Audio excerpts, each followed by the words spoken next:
Leader of the House, Jesse North. Thank you very much indeed, Mr. Speaker. Will the Leader give the House the forthcoming business? Leader of the House. Thank you, Mr. Speaker. The business for the week commencing the 9th of February will include Monday the 9th of February general debate on the UK-India Free Trade Agreement, followed by a debate on a motion on increasing survival rates of brain tumours. The subject for this debate was determined by the Backbench Business Committee. Tuesday the 10th of February, debate on motions to approve the draft Guaranteed Minimum Pensions Increase Order 2026 and the draft Social Security Benefits Uprating Order 2026, followed by a debate on motions to approve the draft Child Benefit and Guardians Allowance Uprating Order 2026 and the draft Social Security Contributions Rates, Limits and Threshold Amendments, National Insurance Funds Payments and Extensions of Veterans Relief Regulations 2026.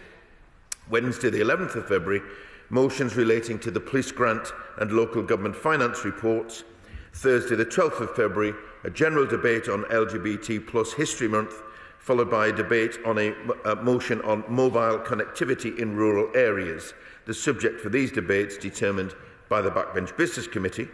The House will then rise for the February recess at the conclusion of business on Thursday the 12th of February and return on Monday the 23rd of February. The provisional business for the week commencing 23rd of February includes Monday the 23rd of February Committee of the Whole House and remaining stages of the Industry and Exports Financial Assistance Bill, followed by Committee of the Whole House and remaining stages of the Universal Credit Removal of Two-Child Limit Bill. Tuesday the 24th of February, an Opposition Day debate on a motion in the name of the Liberal Democrats, subject to be announced. And, Mr. Speaker, for the convenience of the House, the debate on estimates are expected to take place in the week commencing the 2nd of March. Jesse North. Thank you very much, Mr. Speaker.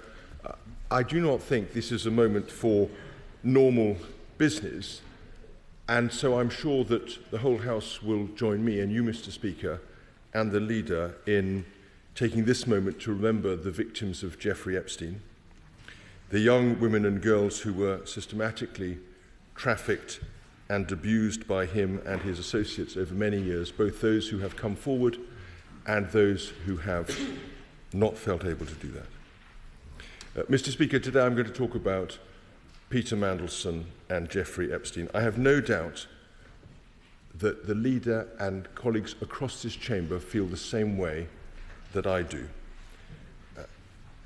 He and they will understand that this is a matter that far transcends party politics. Peter Mandelson, as Business Secretary, advised Jeffrey Epstein that Jamie Dimon, the CEO of JP Morgan, should, quote, mildly threaten the Chancellor of the time, Alistair Darling, his colleague, over the planned tax on bankers' bonuses, as Jamie Dimon, still the Chief Executive of JP Morgan, duly did. Mandelson forwarded market-sensitive information to Epstein which related to the 2009 sale of up to £20 billion in state assets, describing the internal Downing Street memo, internal Downing Street memo, as an, quote, interesting note that's gone to the PM.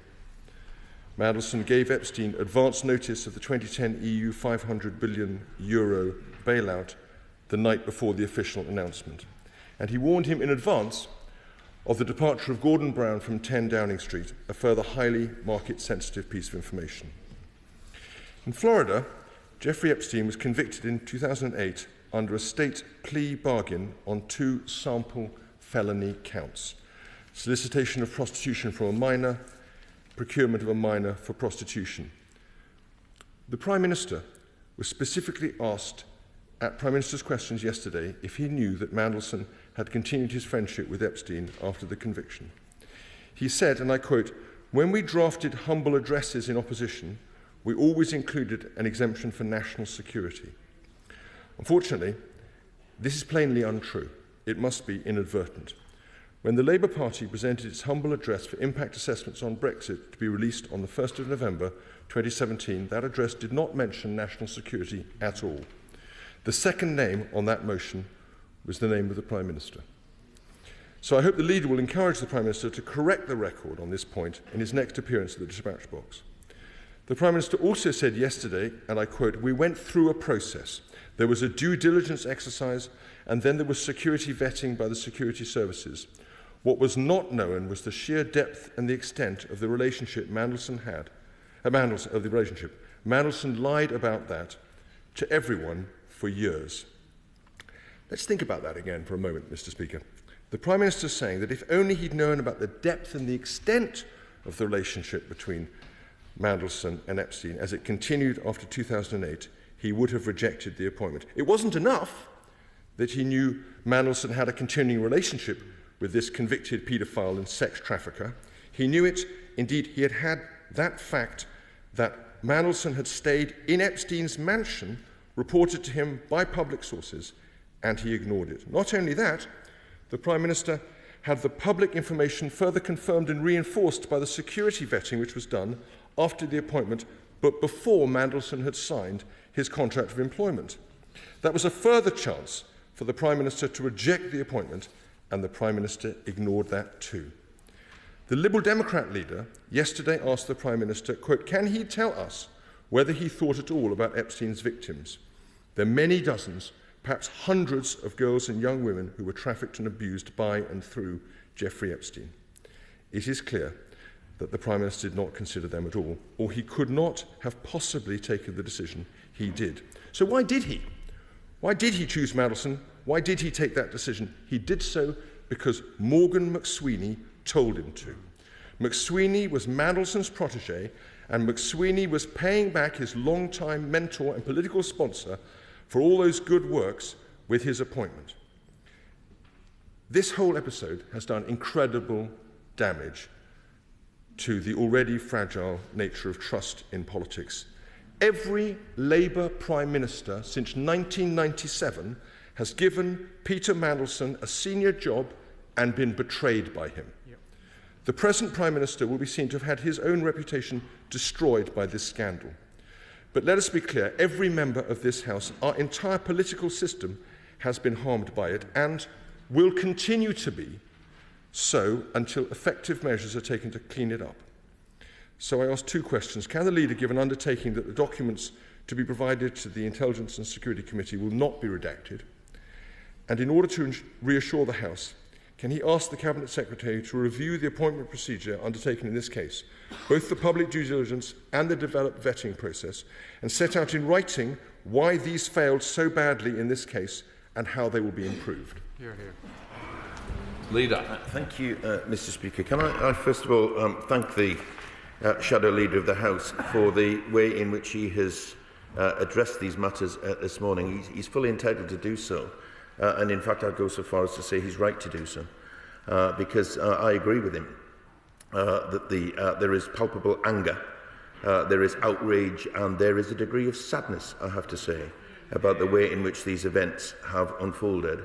And Mr. Speaker, it's a minor thing, but I will do it this morning. What I would normally do on these occasions is run through a whole series of events that may have happened, and I'm going to reverse the order today. I'm going to deal directly with the Shadow Leader of the House first and his remarks, because they're so important. And then with the forgiveness and leave from you, Mr. Speaker, I will make some other remarks about other matters. He raises some very important points indeed, so let me address them. He talks about the humble address yesterday and the remarks of the Prime Minister. I think there's an assumption with humble addresses, and I have drafted a few in my time, that national security matters will be exempted from these anyway. But as I think we found out yesterday, there is a degree of confusion about that. What I am grateful for was that as the debate continued yesterday, and we did listen to the mood of the House and ensured that what was put before the House at the end of the day did reflect what the House was seeking. So if it was imperfect at the beginning, and I would gently say to him, I think his motion to some extent was imperfect too, we got to the right place. And I think that was, in terrible circumstances, a good moment for the House to make sure that that was what was put before the House and what was voted on. He asks about the actions of the Prime Minister, and that is, Mr. Speaker, going to be part, of course, of the outcome of investigations and inquiries. And I think we need to make sure not simply that there's a robust inquiry in place, but that we trust people to get on with it. And he raises the issue of the ISC and the documents that go to the ISC. I expect the ISC to get whatever it asks for in the form that it asks for it. And it may have been missed yesterday, but the National Security Act actually says that the ISC can ask for documents. And I hope we don't get to this situation, but if it doesn't get them, they end up in court with a judge making judgments about these matters. So I wouldn't recommend anybody trying to over-redact or to leave out documents, because I think we're in a situation, Mr. Speaker, where everything, however painful it's going to be, everything needs to be out in that situation. But what can I also say, Mr. Speaker? That I think it's important that I put on record here the actions that have been taken since these further matters came to light. The Prime Minister, and let me say, and I should have said it at the beginning, but I'm going to say it at this point again, I absolutely agree with the Shadow Leader of the House about not just how awful this is, but we should never forget that it's the victims of Epstein that we should have at the forefront of our deliberations. They are brave, and we need to make sure that we rise to the challenge of making sure that they get some kind of justice at the end of it all. The Prime Minister has made it absolutely clear that Peter Mandelson should not be a member of the House of Lords, and although he has retired himself, we will be bringing forward legislation to strip Mandelson of his title. And the Prime Minister has agreed with, and should I point out, Mr. Speaker, as ever in these matters, it's slightly more difficult to achieve that than it is for me to say it from the dispatch box. But also that the Prime Minister has agreed with the King that the former Lord Mandelson should be removed from the Privy Council. The matter has been referred to the Metropolitan Police. They have said that they request that they be allowed to get on with their job, and I would absolutely endorse that. And then what we had yesterday, over this week, Mr. Speaker, was a statement from this dispatch box about this matter. The Prime Minister's questions was rightly dominated by these matters. And then yesterday, the not extraordinary but the unusual circumstances of 6 hours of debate on these matters, and therefore giving opportunity to members to actually have their say. So we have listened to, and we are listening, Mr. Speaker, to the House, and indeed to the country more widely, to ensure that we get to the right place on this, in what is an absolute tragedy, not just for the victims, but actually for the political process itself. So I hope that I've made that position clear. Let me then return briefly, Mr. Speaker, to some other points that I wanted to make. The first is I'd like to pay tribute to Lord Treesman, who was a former General Secretary of the Labour Party. And as the former chairman of the FA, he campaigned against racism in sport and was a vocal supporter of women's football. I'm sure the whole House will join with me in sending his condolences to his friends and family. I'd also like to pay tribute to Lord Wallace, who also died this week.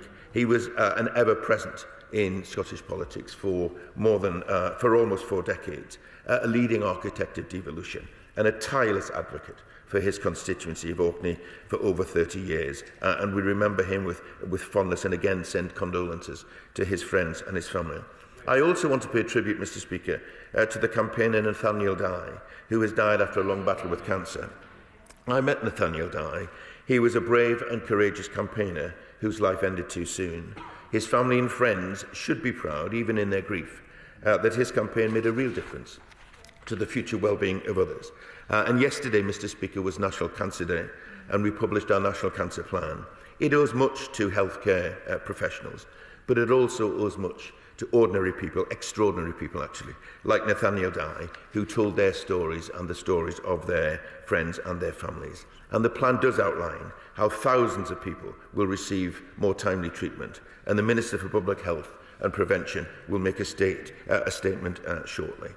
On other matters, Mr. Speaker, we've announced the rollout of 500 new free breakfast clubs in schools across the country, which will mean a free breakfast club now operating in 1,250 schools and available for 300,000 children. And today is time to talk today, an opportunity to break through the stigma that often comes with having conversations about mental health experiences. and this comes ahead of Children's Mental Health Week next week.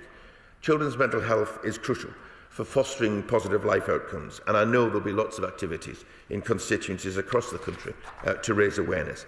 And finally, Mr Speaker, members will also note, with interest I hope, that Parliament's Restoration and Renewal Costed Proposals report will be published by the House this afternoon. The Palace of Westminster is part of a UNESCO World Heritage Site, and it's also as a symbol of our democracy. It is in much need of significant work to maintain the upkeep of the building and to make it safe for people who work here and also visit here. And I hope that members will take time to read the detailed report, and in due course we will be bringing forward the matter for debate and decision, not just by this House, but by the other place too. Thank you, Mr. Amanda Hike. Thank you, Mr Speaker. I've been working closely with driving instructors who provide tuition to learner drivers in North West Leicestershire, and one of them reached out to me early this week to share they got up at 5:45 a.m. to book a test for a student in Loughborough, but there weren't any tests available. What work is being done to increase capacity in key test centres that serve my constituency, like Loughborough? And can we have a debate in government time on holding drive test centres to account for some of these supply issues? Mr Speaker, I thank my honourable friend for bringing this important matter to the House. It's not the first time that we've heard of these concerns, and I do look forward to a business questions when they're not raised, because it means that serious action has been taken and the situation is improved. And I completely sympathise with those impacted by a long wait for tests. The government is taking action to deliver around 10,000 additional driving tests a month, and we will ensure only learner drivers can book tests and stop the exploitation by online bots. But I will make sure that my honourable friend's words and concerns are heard by the relevant minister, who I'm sure will want to correspond with them. Liberal Democrat spokesperson. Thank you, Mr Speaker. And before I begin, if I may, I just want to say that I agree wholeheartedly with the comments made by the Conservative Leader of the House about Jeffrey Epstein and his relationship with Peter Mandelson. And I do not intend to repeat his words, but I do think it's necessary to say that as the political discussion around this will intensify in the coming days, we mustn't forget the victims at the centre of all this. And their bravery not only in retelling their trauma, but taking the risk on taking on powerful men, possibly some of the most powerful and connected men on the planet, and all those that serve to protect him and legitimise him in his behaviours. Mr Speaker, I also feel due to raise under-discussed issues in this session, and I want to talk about Storm Chandra and the devastating impact it's had on communities, particularly in the southwest of England, where flooding has damaged homes and a road collapsed into the sea.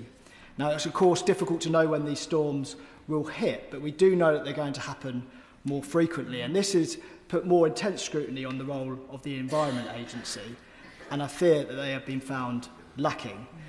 Last year they gave up on Main River's maintenance, saying that they could no longer afford to do it, and this is just a part of a pattern of the EA not being equipped anymore to do its job. In my own constituency, I can think of at least 2 major failures in the last couple of years. This time last year, there was a major diesel spill into my local river, the River Wandle, 4,000 litres, suspected to be from a nearby bus garage. The EA was sent to investigate. 1 year on, we still do not have their report, and nobody has been held to account. We also hosted an incinerator in our constituency, which we know that, if regulated properly, are better than landfill. However, over the last 18 months, there's been hundreds of emissions breaches, and the EA has failed to punish the operator sufficiently. In fact, it says that it's minded to approve an expansion in capacity of this incinerator. That's despite strong opposition from myself, the local authority, and apparently the government, who have stated publicly that they think we've reached capacity for incineration in England, but still nothing can be done. And when I challenged the EA about this, they feel that they don't have the legal grounds to object. So I asked the government, what is going on? And can the Leader of the House organise a debate to ensure that we can hold the EA properly to account? Mr Speaker, let me first of all say that the Environmental Agency, despite the understandable concerns of the honourable gentleman, do vital work in managing our rivers and protecting our environment, and we need to recognise the work of Environmental Agency people who are out as we speak doing their very best job. But I do understand the concern which is expressed not just by him, but has been expressed by other honourable members too. And as he alludes to, severe weather makes these challenges even harder than we have previously experienced. And this winter is no different. Under this government, we've increased the Environment Agency budget by £188 million. And our flood budget of £10.5 billion is a record investment, Mr. Speaker, the most that's ever been spent on flooding. But I do accept it's a matter of great importance, not just to rural areas, but perhaps particularly to rural areas. And it does interest members and concern members across the House. I will make sure that the relevant minister hears the honourable gentleman's concerns and also his request that these matters be brought forward, perhaps for debate in this House. Thank you, Mr. Speaker. Saturday marks the 2-year anniversary of the publication of the Hughes report, which set out how the government should offer financial compensation to those irreversibly and avoidably harmed by the Mesh and Valparaiso scandals. To not have an official government response after 2 years is frankly insulting to the thousands of women and children whose lives have been changed forever through no fault of their own. These women have been systematically gaslit and have endured so much, all for trusting healthcare professionals, as we all have and would. So does the Leader of the House agree that time for thinking is now over and the government must now provide an urgent response to this House? Mr. Speaker, I thank my honourable friend for her tireless campaigning on this important matter. I would say that these are complex issues and that the government's response needs to be both fair, balanced and sensitive to everyone who is infected. But I do appreciate the frustration of members on the timescale and the need for clarity for everyone who is affected. There is, Mr. Speaker, a Westminster Hall debate on the Hughes report next week, and I hope that my honourable friend perhaps will be able to speak in that debate. But I will raise her concerns directly with ministers because she asks reasonable questions. Bob Blackman, Chairman of the Backbench. In addition to the business that the leaders announced on Monday, the Procedure Committee are due to give a statement on their report on call lists. As this is not a backbench business day, apparently this requires a motion from the leader to allow it to take place, and I hope you will enable that to happen. On Thursday, the 12th of February, there will also be a Select Committee statement on behalf of the Housing, Communities and Local Government Select Committee on their recent report. And indeed, on Thursday, the 26th of February, if we're given the day, there will be a debate on St David's Day and Welsh affairs. In addition, the business in Westminster Hall next week on Tuesday will be a report on the Independent Water Commission final report. And on Thursday, the 12th, there'll be a Select Committee statement on behalf of the EFRA Select Committee, followed by a debate on government support for healthy relationships, just in advance of Valentine's Day, and then followed by a debate on onshoring in the fashion and textiles industry. On Tuesday, the 24th of February, when we return, there'll be a debate on government support for the healthcare system in Gaza. And on Thursday, the 26th of February, a debate on eating disorders awareness week, followed by a debate on the impact of VAT on independent faith schools. Mr. Speaker, the eagle-eyed individuals who follow the order paper will know that there's actually no second debate in Westminster Hall this afternoon. And I should explain why that is the case. The honourable member for Wokingham was granted this debate 3 weeks ago. The government were given notice that this debate was being held, and apparently on Tuesday, the Public Health Minister informed the honourable member for Wokingham that she was not available to answer the debate. Now, as you will know and the leader will know, this is not acceptable for the government to be determining who answers the debate. A minister or even a health whip could have answered the debate. Unfortunately, we offered, because we have to give 48 hours notice to the government of debates, we offered to 5 different individuals, but of course they couldn't change their plans for this afternoon. So I'm sure we will want to defend the right of backbenchers to hold the government to account. Now, Mr. Speaker, fly tipping in Harrow has been the scourge of most local residents. I'm pleased that the Council has made many steps towards combating this, including fly tips that are reported within 24 hours, bulky waste collection on free basis, multiple trips to the waste recycling centre, and CCTV to hotspots where fly tipping takes place. But recently, we've had the scourge of an illegal waste dump being set up on private land.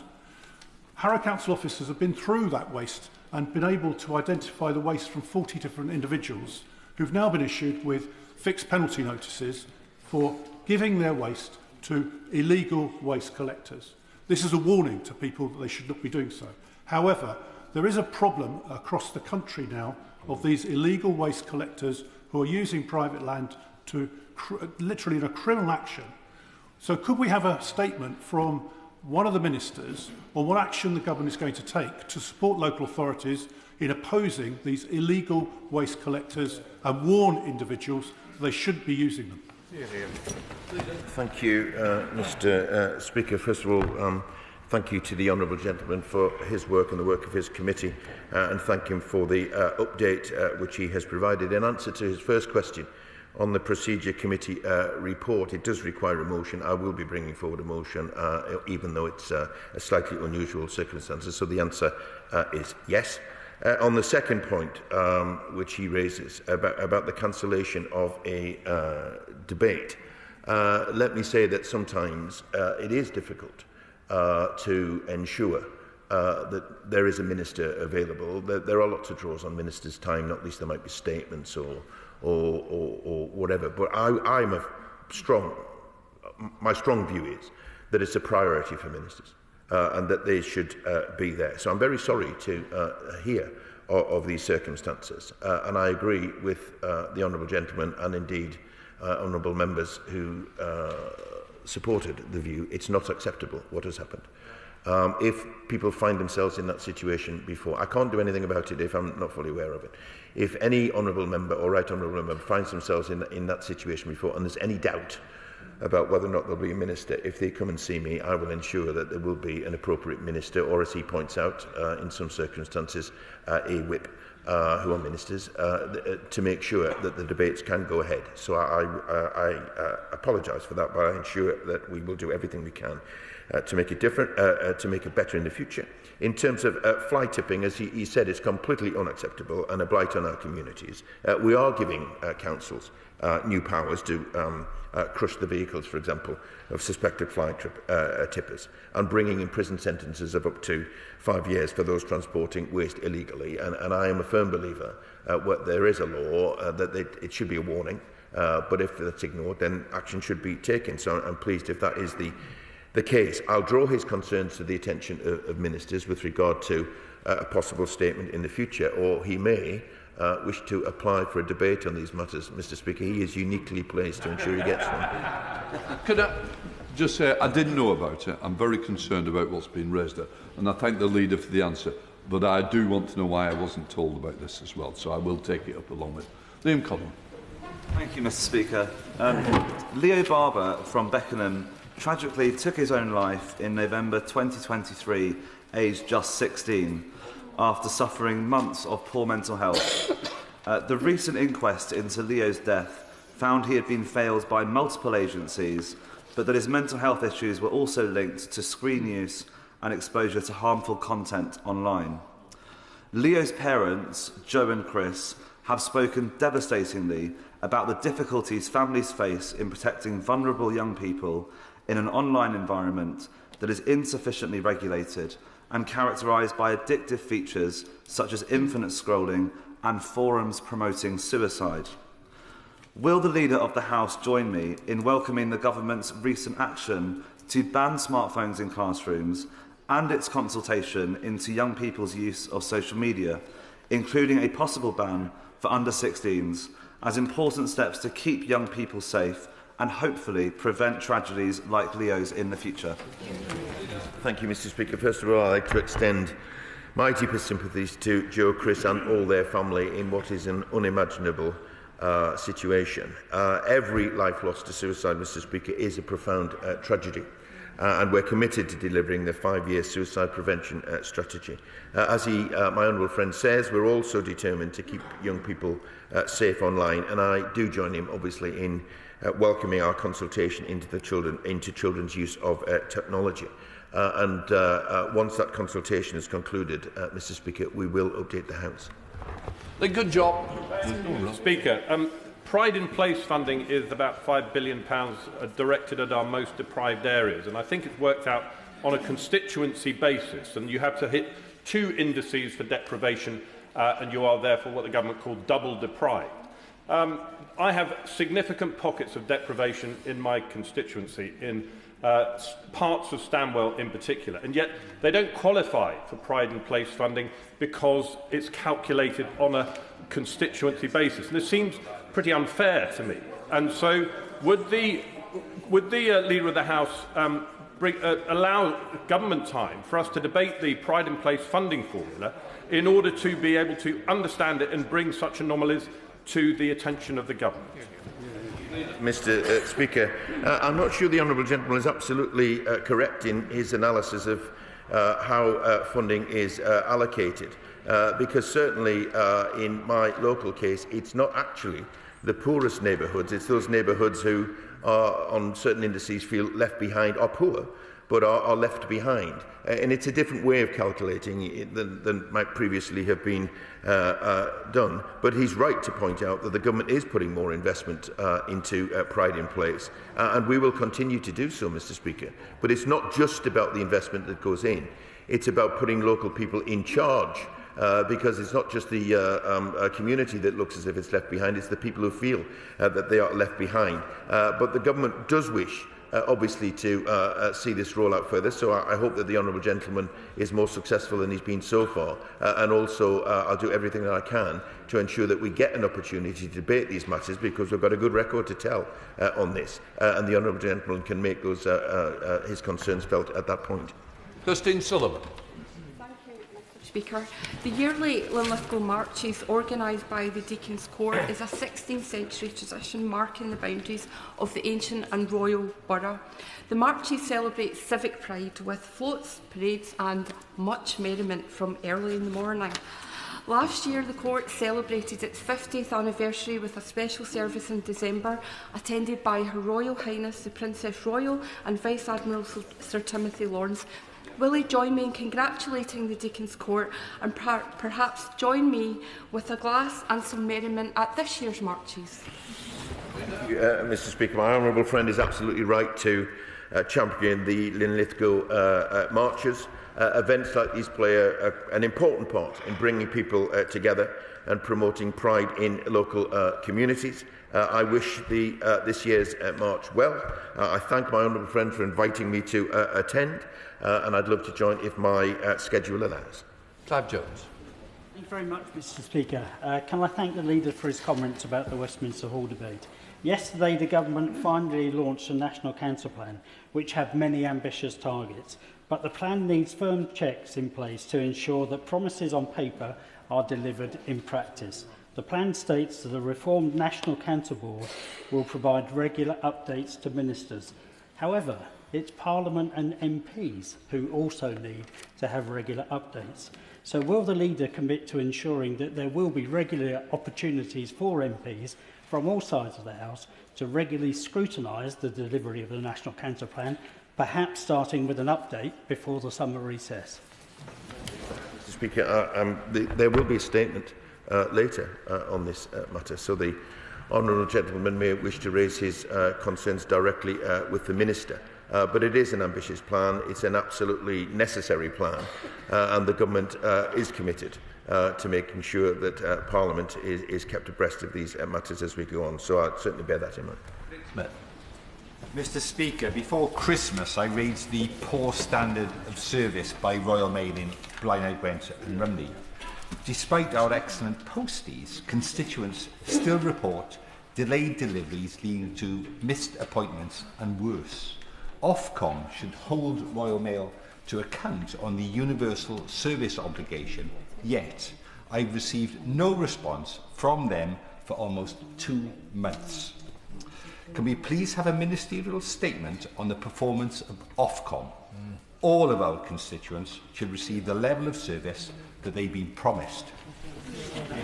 Thank you, Mr. Speaker. Again, my honourable friend raises these matters that have been raised consistently in the past few weeks by members across the House, and I hope that Royal Mail, who listen to these matters, hear what he has said. My right honourable friend, the Business Secretary, has discussed Royal Mail's performance with the Chief Executive and the fact that they need to do more to meet service delivery targets. Ofcom has fined Royal Mail 3 times on its service levels and is investigating Royal Mail's compliance with its quality service obligations. But he is right. It doesn't matter where you live, you deserve a good postal delivery system. And Ofcom need to continue to hold Royal Mail to account. Sir Roger Gale. Thank you, Mr. Speaker. Mr. Speaker, much has been said, absolutely right, in support of the women and girls who suffered at the hands of Epstein. There is another group, Mr. Speaker, who must not be forgotten, and those are the dozens of young women who were raped and sexually assaulted by Mohammed Fayed. Fayed is dead and has been judged in a higher place. But there are those who aided and abetted him who are still under investigation by the Metropolitan Police and must be brought to justice. Yeah. That investigation is taking too long. So would the Leader of the House please invite the Home Secretary to come to make a statement about the progress of that inquiry and to indicate when some action may be brought in support of these ladies? Yeah. Again, the Right Honourable Gentleman is absolutely right to raise this terrible case, and simply because the perpetrator is no longer here, it doesn't mean that the suffering gets any better for the people who have been affected. I'm sure the Metropolitan Police will have heard the Right Honourable Gentleman's comments here this morning, but I will raise it with the Home Secretary to see if further progress can be made on these matters. Laura Kirksman. Speaker, churches are at the heart of our communities, and I've heard from residents who go to St Peter and Paul's in Wingrave, St Michael's in Aston Clinton and St Mary's in Aylesbury, among others, about the importance of the listed places of worship grant scheme in helping to preserve these historic church buildings. Can the Leader of the House confirm whether this funding will be continued? What steps will be taken to protect smaller congregations, if so? And can he ensure that this House debates the importance of churches in our communities? Mr. Speaker, I've said from this dispatch box on a number of occasions just how important churches are to local communities, and I think historic churches have a particular role to play in communities and our proud history, whether that be rural areas or urban areas. I will get for my honourable friend an update from the relevant department about the future of this programme, because I know that it is of importance to many churches and church organisations across the country.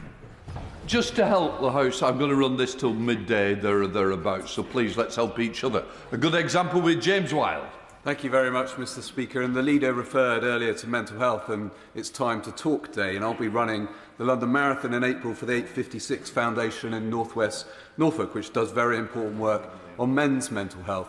So will he join me in paying tribute to charities across the country doing so much to improve people's well-being?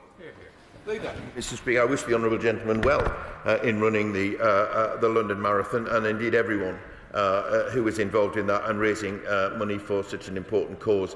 But I do praise charities wherever they are who are working around mental health. They're so important to our local communities. So I praise those in his constituency, but indeed in other constituencies too.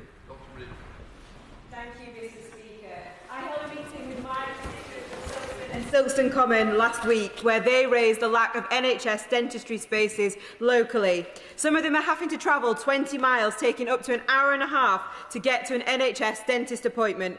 I know this issue affects constituents right across my constituency, with many being forced to go private, pay additional transport costs, or go without an appointment until they need urgent hospital treatment, all pushing up their cost of living. Can the Leader of the House advise me how I can work with health ministers to ensure my constituents can access NHS dentist appointments in their communities, particularly in rural areas? Mr. Speaker, my honourable friend is absolutely right in raising these matters. She's a doughty campaigner for her constituents, and we are very aware of the challenges facing dentistry, particularly in rural areas, but not exclusively in rural areas, which is why we are rolling out 700,000 more urgent dental appointments from April. I would encourage my honourable friend to attend the adjournment debate on NH dentists later. Perhaps those concerns can be addressed. But also, if she wishes, I will get her a meeting with the relevant minister to see what further can be done for her constituency. Under McNay.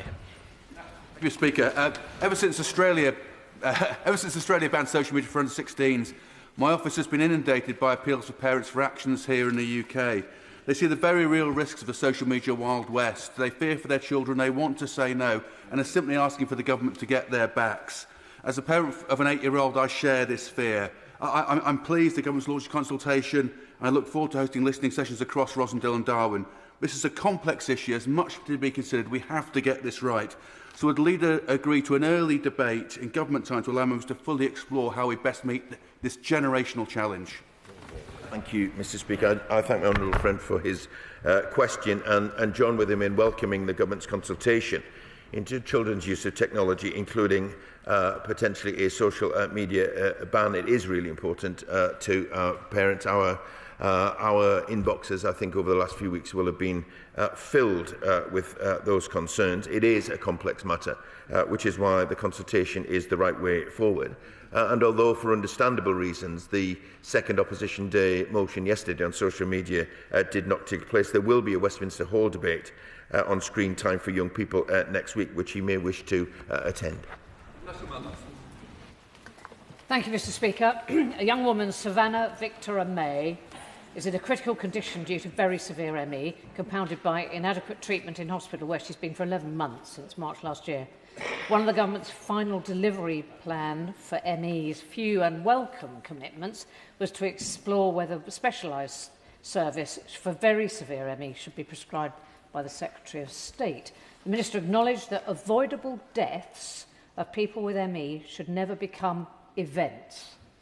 But in the continued absence of specialist provision, it's difficult to see how situations like Savannah's can be prevented from recurring. Could the Leader of the House request an urgent update on progress made in respect of this commitment and when a recommendation will be made?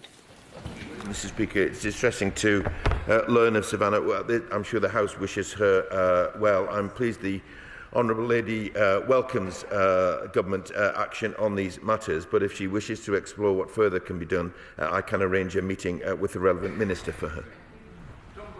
Thank you, Mr. Speaker. Several of my constituents in Salisbury have recently retired from the civil service, and when they've contacted Capita, they haven't been able to obtain their lump sum. They're getting into debt, they've lost interest, others have been cut off and ignored when trying to reach Capita. Could I ask the Leader of the House if we could have a statement or a debate on this matter? It's only right, if they've worked so hard for so many years, they should be able to access their pension as they anticipated. Mr. Speaker, the Right Honourable Gentleman is absolutely right. These delays are unacceptable. It's not the service that people deserve. And resolving these matters is a matter of urgency. I understand there was a debate yesterday, Mr. Speaker, on these matters, but I'm sure there will be applications and questions as we go forward. The Cabinet Office is working hard to resolve the situation and have put in place an expert recovery team to work with Capita and make sure that the things are in place to actually address these concerns, which are of great concern, not just to his constituents, but to other constituents too. Thank you very much, Mr. Speaker. Many of my Slough constituents face lengthy delays in securing their Transport for London private hire licences, with some complaining of up to an 18-month delay, unclear communication, and many of their concerns simply being ignored. So, as the Leader of the House will be aware, that our private hire drivers rely on those licences for their household livelihoods, helping to put food on the table and to pay their bills. So will the Leader of the House raise this matter with ministers, asking them to engage with TfL so that resources are made available and that these unacceptable delays are finally addressed? Madam Deputy Speaker, and I thank my honourable friend for raising this important matter. I agree with him. These are important matters for drivers themselves and for their families and their well-being. But it is also a matter that taxi drivers provide a very important service to our constituents. So these matters do need to be resolved. And I will draw it to the attention of the relevant minister and get him an update on what can be done to resolve the situation. Martin Vickers. Thank you, Madam Deputy Speaker. Hundreds of my constituents work at the Scunthorpe Steelworks, and as the leader will know, that's under Chinese ownership. I asked the Prime Minister when he reported back earlier this week whether he'd engaged in negotiations during his visit to China. It was disappointing to note that he didn't actually respond to that. And clearly the long-term future of the plant is important to thousands of people. Could the leader arrange for a statement to give us an update on how things are progressing? Speaker, it's not just a matter of concern locally for the honourable gentleman. The Prime Minister is very committed to the future of the steel industry and the workers in the honourable gentleman's constituency, and I assume the surrounding constituencies too. I'm not sure why he didn't get a direct answer to his question, but I'll make sure that he gets a readout from the Prime Minister's visit to see what actually took place and what assurances the Prime Minister was able to get. But the Prime Minister is absolutely committed to the workforce. Andy MacDonald. Thank you, Madam Speaker. I'd like to place on record my disappointment that the government has chosen to make two oral statements today, both of which are of huge significance on Sudan and on the National Cancer Plan, when so many members will be absent from the chamber. But as co-chair of the Britain-Palestine All-Party Parliamentary Group, can I put on record that this shows the members seeking to participate in today's Backbench Business Committee debates, and particularly on the obligation to assess the risk of genocide under international law in relation to the occupied territories. Over many, many months, the government has failed to respond to the decisions of the ICJ or the UN Commission of Inquiry and has now squeezed the time available for members to discuss that with the Minister. And this is a gross discourtesy to this House and the millions of Palestinians impacted by Israel's actions. So can the Leader prevail upon members of the front bench to provide us with adequate time to debate this key issue in this place as soon as possible? Thank you, Madam Deputy Speaker. There is a bit of a perennial problem sometimes around timely statements and the effect that they have on the business of the House. And the National Cancer Plan is of huge significance and is timely. But also, Sudan is an extraordinarily important matter, and it's important that the House gets an update on these matters. And therefore, there will be some pressure on time labour, but I hope that members, including my honourable friend, are able to get their point across. If that is not the case, then I will certainly consider in the future what further time could be made available. Susan Murray. Thank you, Madam Deputy Speaker. On September the 11th last year, I stood in this House and requested time for a debate on the Nolan principles. The principles of selflessness, integrity, objectivity, accountability, openness, honesty and leadership. In light of the serious concern arising from the release of the Epstein files and the links to the retired Lord Mandelson, and the knowledge of these links held by the current government, I am once again here to ask the Leader of the House to grant time for the debate. This is necessary not only to restore public trust, but to make clear the standards of conduct that every member should adhere to. Advise members that questions need to be short because time is short. Leader of the House.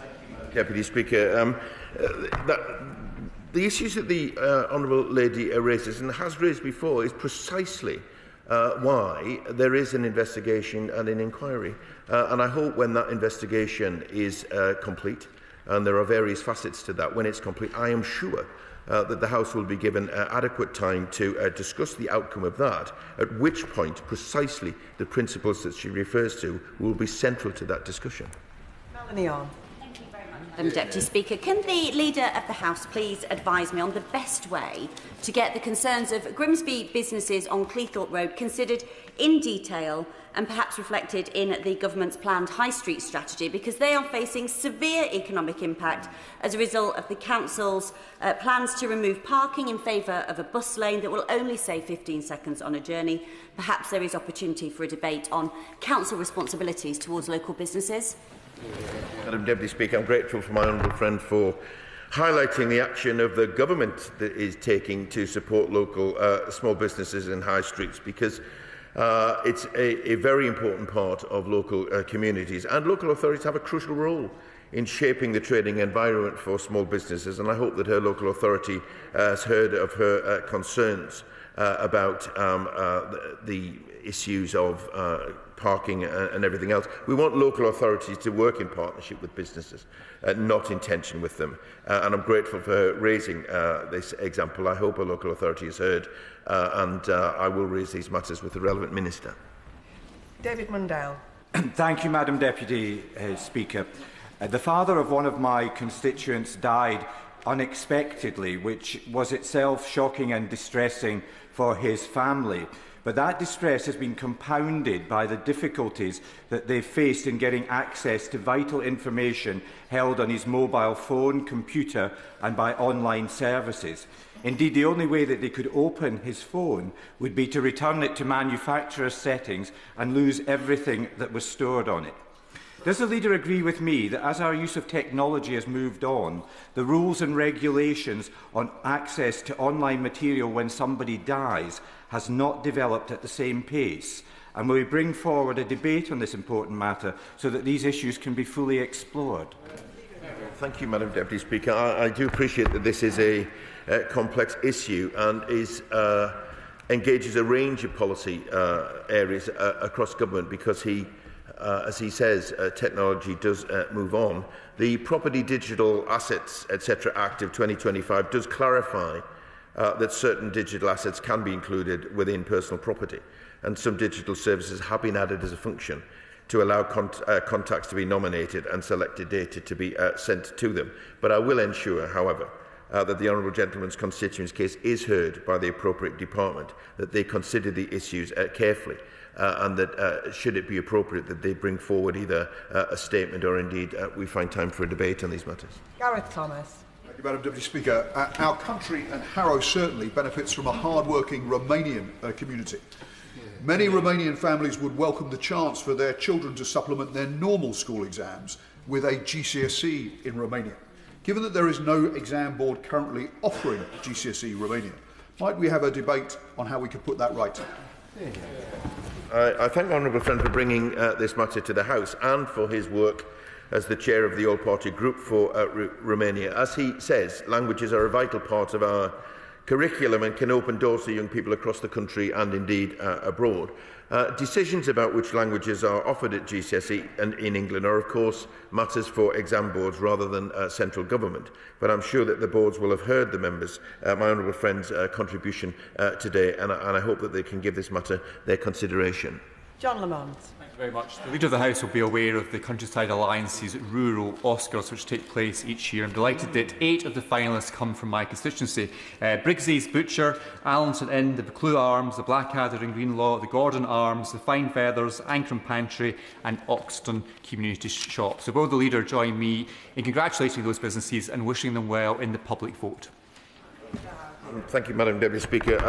I absolutely join him in congratulating all the finalists in his constituency. They're so important in making community work in his part of the world. The government is committed to supporting small and rural businesses through our small business plan, saving them time and money and boosting their access to finance and opening new opportunities. There are some fantastic businesses out there in his constituency and they deserve to be recognised, so I do wish them all well. Sonia Kumar. Thank you, Madam Deputy Speaker. Residents in the north of Dudley currently have no accessible household waste site following local closures, forcing them to make lengthy and costly journeys to the only remaining sites in Stourbridge, leading to fly tipping across the borough. Will my right honourable friend join me in urging Conservative Council to reinstate Anchor Lane accessible waste disposal services in the north of the borough, and will he agree a debate on this? Thank you, Madam Deputy Speaker. I thank my honourable friend for bringing this important matter to the House. Local authorities are legally required to deliver waste collection services to households in their area. And DEFRA has issued guidance for local authorities on factors to consider when delivering these vital services and around waste sites. My honourable friend is a doughty champion for her constituents, and I'm sure Dudley Council will have heard her remarks today, and I hope that they take them into account and they act in the interests of residents. House. Deputy Speaker, nearly 4 years on from the outbreak of the war, our Ukrainian friends have formed ever closer bonds with our communities. Last week I was at the opening ceremony of the Bath Ukrainian Education Hub, part of the global network of 84 such hubs, places for classes and courses, but also a place for adult and young people across cultures to learn from and support each other. Will the Leader of the House join me in congratulating the Bath Ukrainian Education Hubs and all of those who are involved in them, and wish them all the best for the future? Thank you, Madam Deputy Speaker. I do indeed congratulate them and thank them for all the work that they do, but also on a wider level to the wider community in her fantastic constituency, who've been so welcoming to Ukrainians' families. And I thank them for all they do and wish them well in the future. Maureen Burke. Thank you, Madam Deputy Speaker. I was delighted to see the Secretary of State for Culture, Media and Sport announce last Tuesday's £8.14 million funding for Scotland through the Multi-Sport Grassroots Facilities Programme. I have already heard from organisations in my community who are keen to apply. Organisations like East End Football Academy, who run weekly football sessions, but who are concerned about the condition of their pitch. Would the Leader of the House consider holding a debate on government time to discuss the importance of access to good quality sports facilities, particularly in the country's poorest areas?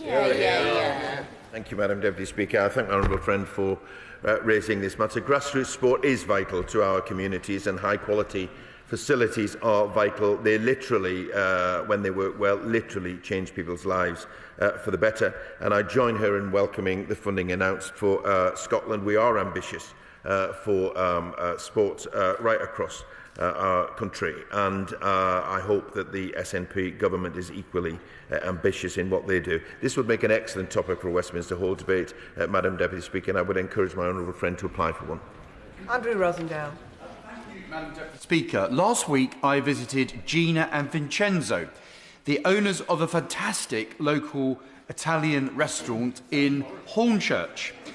Their much-loved business is struggling under the weight of extortionate business rates. They used to pay £2,200 a year, but now they're having to pay around £6,800. But the calculator that the government website talks about says that they're now going to have to pay an astonishing £19,000 a year in business rates. So the Leader of the House must know that pubs and restaurants across the UK are being ruined because of the government's anti-business policies. So will he at least make time for a debate on reform of business rates? And can he really blame the owners of Umberto's, who have now banned Labour MPs from entering their premises? Sir, I don't think the message of short questions have got through. Can you please shorten your questions, because we've not got much time. Leader of the House.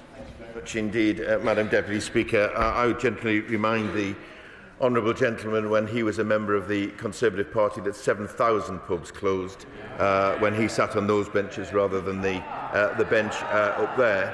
But this government is committed to supporting pubs, which is why we've announced 15% off their new business rates bill. But that doesn't underestimate the challenge that some still face. And it is important that they get their support from government, and that is precisely what they're getting. Gareth Snell. Thank you, Madam Deputy Speaker. Madam Deputy Speaker, my constituency has been well served for 35 years by the West Midlands Air Ambulance. Well, there's a new boy on town calling themselves the Stoke Air Ambulance, who yesterday the fundraising regulator published a damning report about, because despite raising hundreds of thousands of pounds, they have neither a helicopter, a paramedic, pilots, CQC registration, a launch pad, and the West Midlands Ambulance Service have publicly said they will not task them with jobs. The Charity Commission opened a statutory inquiry yesterday, but getting to that point was quite difficult. So, could the Leader of the House bring forward 2 debates? One, on the powers and resources of the Charity Commission to make sure they have the power to get on to these charities, and another, so that we can celebrate the good work of the proper charities that look after our constituents across the country.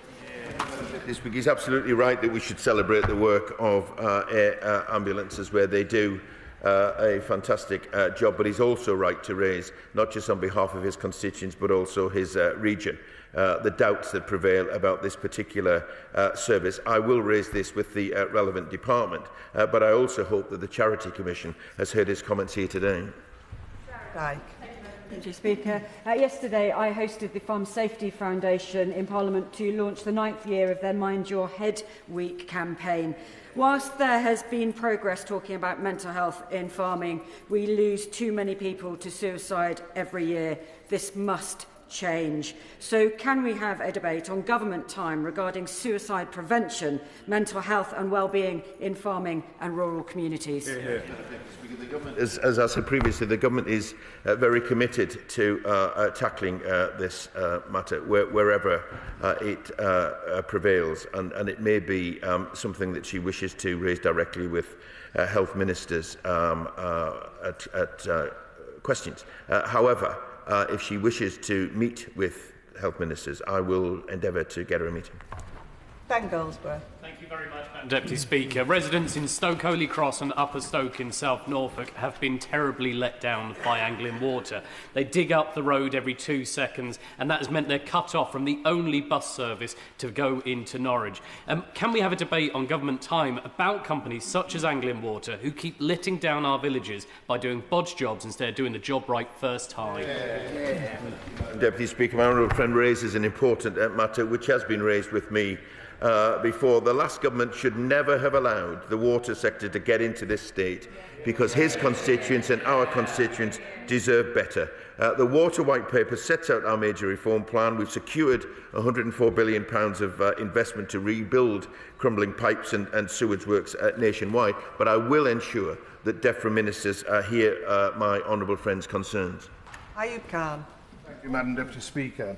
Late last week, it was with great sadness that Brummies learned of the passing away of Councillor Wasim Zafar, MBE. He was only 44 years of age. He served the people of Lozals and the wider Birmingham area for 15 years. During our time together, both within and beyond the council chamber, we had our political differences, but what was never in question was my admiration for his tireless efforts to champion our city and its residents. Given the immense contributions made by Councillor Wasim Zafar to local democracy, will the Leader of the House agree to make time for a debate on the contribution of local councillors and activists so we can find more ways of recognising their contribution? The honourable gentleman is absolutely right to raise the contribution, not just of the council he refers to, but also councillors in general. They're absolutely crucial to local communities, and he has placed that matter on record, and I'm sure the local community will have heard what he's said. Emma Foodie. Madam Deputy Speaker, later this month, Northumberland Park will be the latest station opening on the Northumberland line, a key interchange between rail and metro. The completion of the line and the station has been made possible thanks to £17 million investment from this Labour government and £10 million from the North East Mayor. Can we have a debate on how this government is supporting regional transport, such as with Northumberland Park? Thank you, Madam Deputy Speaker. I thank my honourable friend for her tireless campaigning efforts on regional transport, whether it's the Metro Rail or indeed roundabouts in her constituency. I have to say she's done better on Northumberland Park than the previous MP did, which was me, in case anybody because connecting the country through public transport is vital to growth, and I also welcome the investment announced and encourage my honourable friend to apply for what I'm sure will be a popular Westminster Hall debate. Wrigley. Thank you very much, Madam Deputy Speaker. In yesterday's debate about Lord Mandelson, we heard a lot about the despicable crimes of Jeffrey Epstein, but we also heard about Mandelson's lobbying through his Global Council organisation, through which he introduced the Prime Minister to the chair of the company Palantir. Yesterday, I was denied by the Cabinet Office to even see the background papers on a meeting between Palantir and former Prime Minister Boris Johnson and Dominic Cummings for an hour in 10 Downing Street.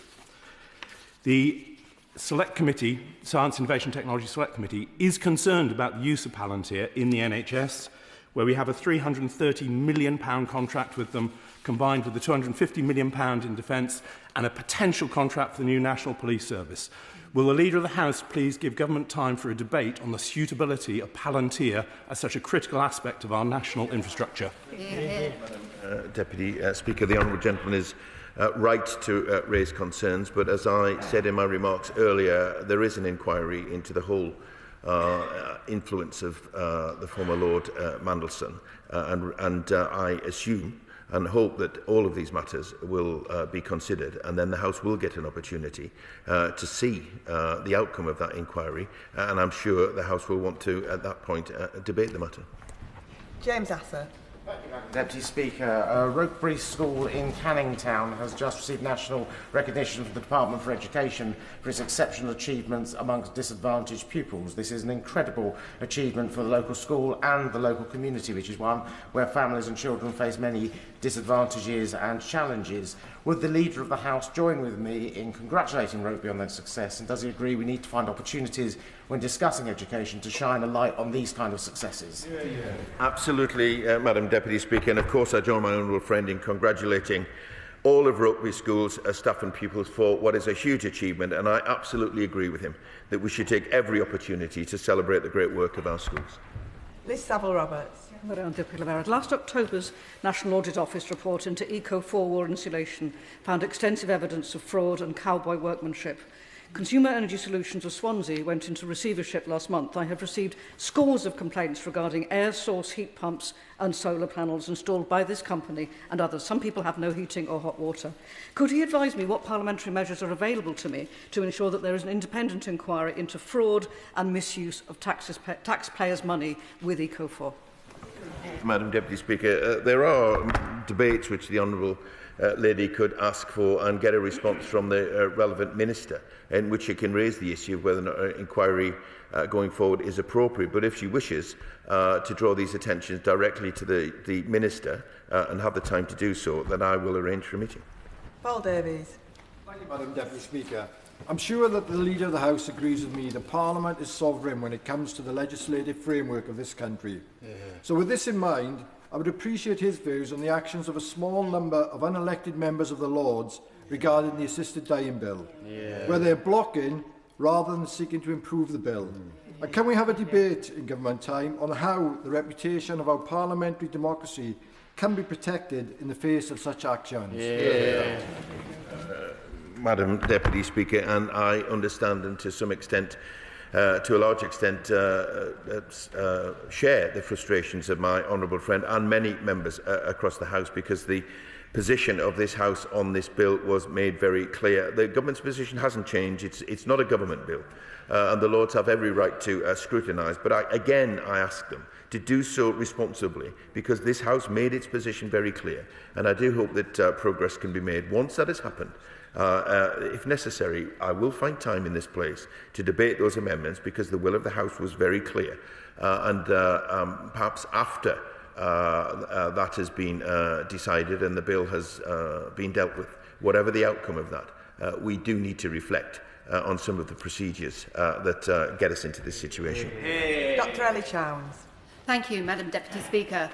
The 2024 Labour General Election Manifesto promised, and I quote, immediate reform of the House of Lords, noted that reform is long overdue and essential, and said Labour is committed to replacing the House of Lords with an alternative second chamber.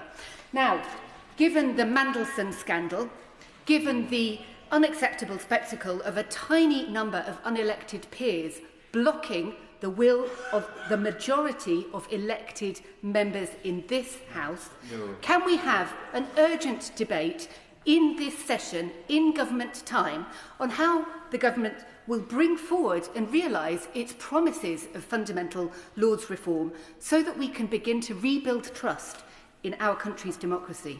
Thank you, Madam Deputy Speaker. The government is committed to wider reform of the House of Lords, and the Hereditary Peers Bill is the first step in this process, but we remain committed to that. I would gently say to her, however, that to some extent this is more complex than many people think. There are many priorities for this government, not least tackling the cost of living.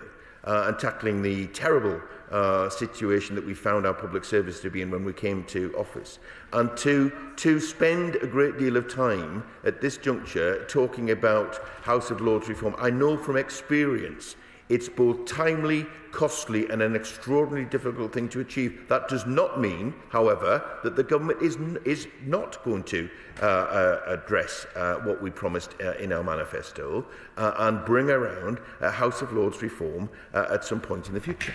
Thank you, Madam Deputy Speaker. This weekend I joined a Thanksgiving service at Huddersfield Parish Church, paying tribute to local volunteers and residents who organised donations to Jamaica and the Caribbean islands following the devastation of Hurricane Melissa. Will the Leader of the House join me in paying tribute to those residents in Huddersfield, and can he also set out how the UK Government is supporting relief efforts in the region? Thank you, Madam Deputy Speaker. Our honourable friend is right to celebrate the local Huddersfield volunteers, and I'm sure the whole House will join me in praising their efforts, which reminds us of the deep relationship between the United Kingdom and the Caribbean. We've committed up to £2.5 million to support the humanitarian response to devastation caused by Hurricane Melissa, and I'd encourage my honourable friend to participate in Foreign Office orals at the beginning of next month to discuss how better we can support volunteers going forward. Jim Shannon. Thank you, Madam Deputy Speaker. I wish to raise concerns about the treatment of the Shia Muslims in Saudi Arabia.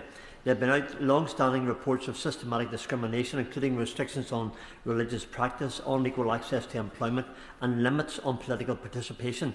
Such reports raise serious concerns about the freedom of religion or belief and equal treatment under the law. So will the Leader of the House please ask the Foreign Secretary to set out what assessment government has made of these concerns and how they are being raised with the Saudi authorities? Thanks so much. Thank you, Madam Deputy Speaker. As the honourable gentleman knows, the UK is committed to defending freedom of religion and belief for all. He will know that the Foreign Secretary has had considerable engagement with the Saudi Arabian government, and I will ensure that the honourable gentleman gets a response on the issue that he raises. Lee Pitcher. Thank you, Madam Deputy Speaker. My son has just started his second term at university. In his cohort, we'll be hearing the current debate and media coverage about student loan balances spiralling, and many will be worried about what that means for their future. Sixth formers, students at New College, John Leggett, North University, Doncaster College will all be worried about what that means for them, and I never want any of my students, my residents, to feel that their ambition has been priced out of reach. So will the Leader of the House make time for a statement or a debate on student loan interest rates and the impact of compounding interest on graduates, particularly those from more deprived backgrounds?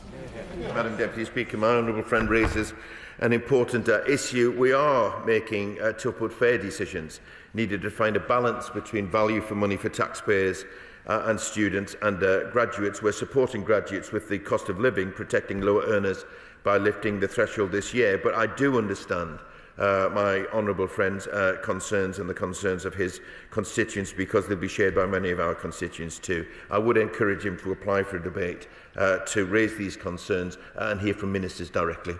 Thank you, Madam Deputy Speaker. Last week at a City of Wolverhampton Council meeting in my constituency of Wolverhampton West, when discussing the removal of face coverings under a public space protection order, a Reform councillor asked a hijab-wearing Labour Cabinet member, Ubaida Ahmed, whether the order extended to the removal of religious garments like burqas for the identification of criminals.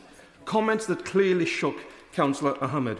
Will the Leader of the House please join me in condemning such disgraceful and divisive questioning and stand in solidarity with Councillor Ahmed and all those from whichever party who refuse to let prejudice and discrimination undermine efforts to make our communities safer? Thank you, Madam Deputy Speaker. I absolutely agree with my honourable friend and absolutely condemn the language that he describes. It's incumbent upon all elected office holders to consider the language that they use. And I want to recognise, Madam Deputy Speaker, the contribution of those who work tirelessly to ensure that prejudice and discrimination do not undermine efforts to make our communities more inclusive. Patrick Hurley. Thank you. May I take this opportunity to commend the outstanding work of the team behind Cooper's Bar in Southport for all the work they've done to support the grassroots music scene in the town. They are now further strengthening their contribution by expanding their offering with a new venue on West Street, due to open later in the spring. Can I ask the Leader if he can make time for a debate on the importance of grassroots music venues to our towns across the country, so that the contributions of places like Cooper's Bar can be properly recognised? Thank you, Madam Deputy Speaker. I join my honourable friend in praising the work of Cooper's Bar, because, as I've said before, bars and live music venues are important cornerstones of our local communities. Our creative industry sector plan includes a £30 million music growth package to support small venues, and I'm sure that if my honourable friend was able to secure an adjournment debate on this topic, it would be a popular one. Jenny Riddle-Carpenter. Thank you, Madam Deputy Speaker.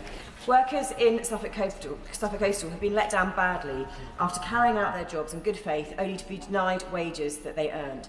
After multiple failures to be granted the money that they earned, employees of the Orwell Hotel in Felixstowe were forced to gain employment tribunal judgments confirming money is owed to them, yet many are still waiting to be paid. Will the Leader of the House ask the relevant Minister to engage with me urgently on this case and the wider failure to ensure employment tribunal awards are properly enforced? Thank you, Madam Deputy Speaker. My honourable friend is raising the important matter, and I understand it must be deeply frustrating for the workers affected. I will make sure that the relevant Minister meets with her to discuss this case. Julie Means. Madam Deputy Speaker, the last Labour government lifted 600,000 children out of poverty and helped break down barriers to opportunity by introducing child trust funds, giving every single 18-year-old savings regardless of their background. However, on turning 18, a disabled person will find that if they have a care package, their child trust fund will be counted in the financial assessment. So can the Leader of the House please make time for a debate on how we can ensure that the child trust funds benefit every single young person, regardless of whether or not they're disabled? Thank you, Madam Deputy Speaker. Child trust funds have helped parents and carers invest in their children's future, and we are committed to making sure that every disabled person has access to the care that they need. I would arrange a meeting for my honourable friend with the relevant Minister so that the Minister can hear her concerns firsthand. David Williams. Thank you, Madam Deputy Speaker. Families in Kidsgrove are understandably annoyed that the playground at Clough Hall Park has only recently reopened, having been cordoned off since May last year. I raised the matter with the Conservative-led Newcastle Borough Council, as did local councillors, yet it took 8 months to bring it back into use. So does the Leader of the House agree with me that the Borough Council must start listening to residents, because access to high-quality playgrounds must be available to all, regardless of where you live? Thank you, Madam Deputy Speaker. Playgrounds are a vital part of our social infrastructure, and the budget committed £18 million to revamp playgrounds across England. I'm sure the Conservative Council in Newcastle-under-Lyme will have heard his comments. It's time that they listen to residents, or are they going to turn out to be, just like Reform, over-offering and under-delivering? Mayor Ellis. Thank you, Madam Deputy Speaker. We've made great progress this week on how we plan to tackle terminal illnesses in this country with the cancer plan, and on Tuesday I had the privilege of visiting my constituent Alfred Worley, who is currently living with terminal pulmonary fibrosis.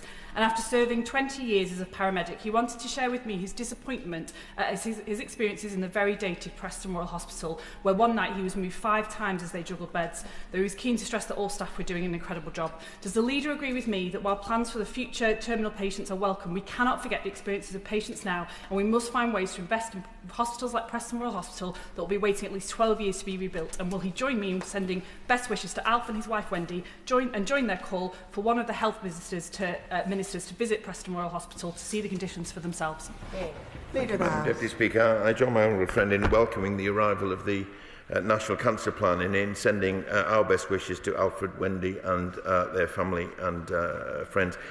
We have made progress in improving the lives of patients with terminal illnesses, with 213,000 more diagnoses arriving on time and £70 million involved in cutting-edge radiotherapy. But as she points out, there's a lot more to do. There is a statement later on the National Cancer Plan, but should she wish to meet with ministers to make her specific cases, then I will ensure that she gets that meeting.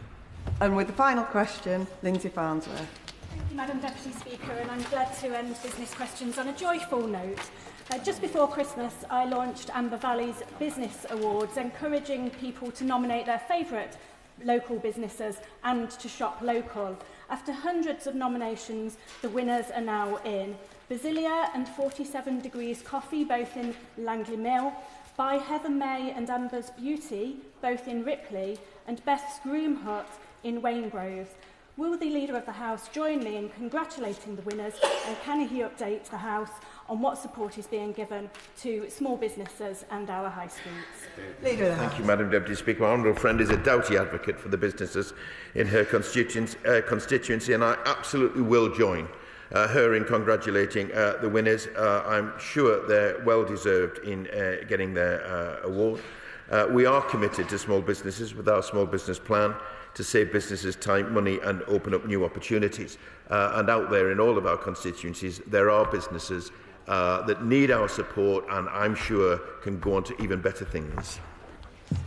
And that concludes business questions. Can I just let members know that we have got a note of those members who were not called today. If I allow a few moments for the front benches to settle.